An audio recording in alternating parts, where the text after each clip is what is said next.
All right, today I'm going to review Fewer, Richer, Greener: Prospects for Humanity in an Age of Abundance by Laurence B. Siegel.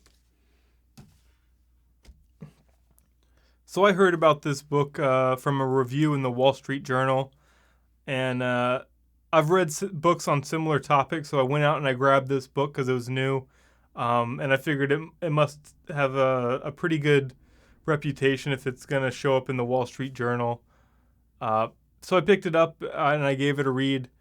And so I'm interested in the topic that this book covers. It's about kind of the trends in prosperity, like how the world's getting better.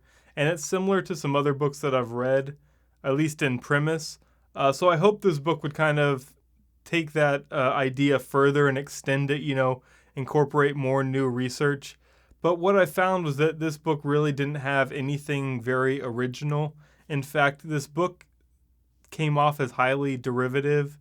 Um, a lot of books cite other books, but this book really introduced concepts directly from other books. And I mean, the book credits the source material, but this book almost felt like it was a collection of book reports sewn together into one cohesive story. And unfortunately, I've read most of the books that this book is kind of based on. He talks about a number of different books, but there's a handful, 8 different books that he really kind of covers the main premise of the book. And so I made a list of them all. So there's The Rational Optimist by Matt Ridley. There's The Evolution of Everything by Matt Ridley. The Second Machine Age by Eric Brynjolfsson. I believe there's another author on there as well, but I can't remember. Abundance by Peter Diamandis, Enlightenment Now by Steven Pinker, The Better Angels of Our Nature by Steven Pinker, The Perfectionists by Simon Winchester, and then The Skeptical Environmentalist. So I've read 6 of those books. I haven't read Abundance, but I did read Bold, which is another one by the same author. That's very similar premise. And I haven't read The Skeptical Environmentalist, but that book, the author is Bjorn Lomborg or something like that. Anyway, the guy, he made a documentary, and it's pretty much the same idea. So I'm well versed in all the content that this book is based on, and because of that, it was pretty disappointing for me. I mean, it really is summarizing a lot of ideas into one book, but it doesn't extend any of those books further than what the original author took it. And in most cases, the original author did a better job of communicating the ideas. So I was pretty disappointed in this book, but I think most of that disappointment is coming from the fact that I've read all the kind of source material for these ideas. So the book didn't really provide anything new for me.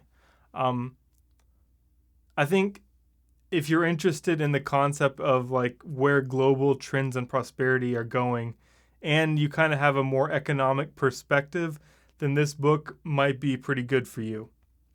So if you are interested in reading any of those books I mentioned, definitely skip this book and just go read those books. But this book is kind of a summary of all those topics, how population growth is growing down, so everyone will have more, how we're going to have so much more stuff because of technology and all these exponential trends, and then how the environment's going to get better because there's this U-shaped curve, or this inverted U-shaped curve where we don't pollute very much when we're really poor, like when we're cavemen, and then we pollute a lot more as we develop and industrialize. But then we get rich enough, we start caring about the environment, and everyone starts putting resources towards being cleaner, and then you kind of get this offset. Like right now in the world, at least in the developing world, everyone's trying to be more efficient and cleaner, and the premise of the book is that as we get richer, that'll continue, and then everything will be greener.